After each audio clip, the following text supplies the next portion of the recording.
Indian premier ലീഗിന്റെ 18ാം സീസണിൽ വിജയവഴിയിലേക്ക് തിരിച്ചെത്തിയിരിക്കുകയാണ് Mumbai Indians. ഡൽഹിയെ അവരുടെ തട്ടകത്തിൽ 12 റൺസിനാണ് മുംബൈ തോൽപ്പിച്ചത്. സ്പിന്നർമാരുടെ പ്രകടനമാണ് മത്സരത്തിൽ നിർണായകമായത്.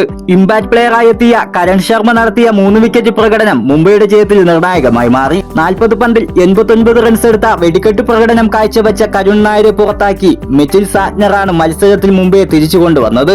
എന്നാൽ മുംബൈയെ വിജയത്തിലേക്ക് എത്തിച്ചതിന് പിന്നിൽ മുൻ നായകൻ രോഹിത് ശർമ്മയുടെ തന്ത്രത്തിന് വലിയ പങ്കുണ്ട്. ഇമ്പാക്ട് പ്ലെയറാക്കി കരൺ ശർമ്മയെ കൊണ്ടുവന്നതിന് പിന്നിൽ രോഹിത് ശർമ്മയുടെ നിർദ്ദേശമായിരുന്നു. 6ാം ഓവറിന് ശേഷം രോഹിത് ശർമ്മയെ മാറ്റി കരൺ ശർമ്മയെ മുംബൈ ഇമ്പാക്ട് പ്ലെയറായി ഇറക്കി. 3 വിക്കറ്റുകളോടെയാണ് കരൺ ശർമ്മ മിന്നിച്ചതും മാച്ച് വിന്നറായി മാറിയതും. ഡൽഹിയുടെ മധ്യനിരയെ തകർത്തത് കരണിന്റെ ബൌളിംഗ് പ്രകടനമാണ്. ക്രിസ്റ്റ്യൻ സ്റ്റബ്സ്, KL രാഹുൽ എന്നിവരെ പുറത്താക്കി മത്സരം മുംബൈക്ക് അനുകൂലമാക്കിയതിന് പിന്നിൽ കരൺ ശർമ്മ വഹിച്ച പങ്ക് വളരെ വലുതാണ്. ഇമ്പാക്ട് പ്ലെയറായി കരണിനെ കൊണ്ടുവരാനുള്ള രോഹിത്തിന്റെ തീരുമാനമാണ് ഫലം കണ്ടതെന്ന് നിസ്സംശയം പറയാം. ഡൽഹിയുടെ ടോപ്പ് ഓർഡർ തിളങ്ങിയതിനാൽ ജയിക്കാവുന്ന സാഹചര്യത്തിലായിരുന്നു ടീം ഉണ്ടായിരുന്നത്. സ്റ്റബ്സിനെ കരൺ ശർമ്മ പുറത്താക്കിയതിനു ശേഷം KL രാഹുൽ ആയിരുന്നു മുംബൈക്ക് വലിയ ഭീഷണി ഉയർത്തിയിരുന്നത്. ഈ സമയത്ത് രാഹുലിനെതിരെ സ്പിന്നറെ ഉപയോഗിക്കാൻ ഡഗ്ഔട്ടിലിരുന്ന് രോഹിത് ശർമ്മ നിർദ്ദേശിച്ചു. സ്പിന്നറെ നന്നായിട്ട് കളിക്കുന്ന താരമാണ് രാഹുൽ. അതുകൊണ്ട് തന്നെ പേസറെ കൊണ്ട് രാഹുലിനെ നേരിടാനായിരുന്നു ഹാർദിക്കിന്റെ പ്ലാൻ. എന്നാൽ സ്പിന്നർ മതിയെന്ന രോഹിത്തിന്റെ നിർദ്ദേശം ഹാർദിക് നടപ്പിലാക്കി.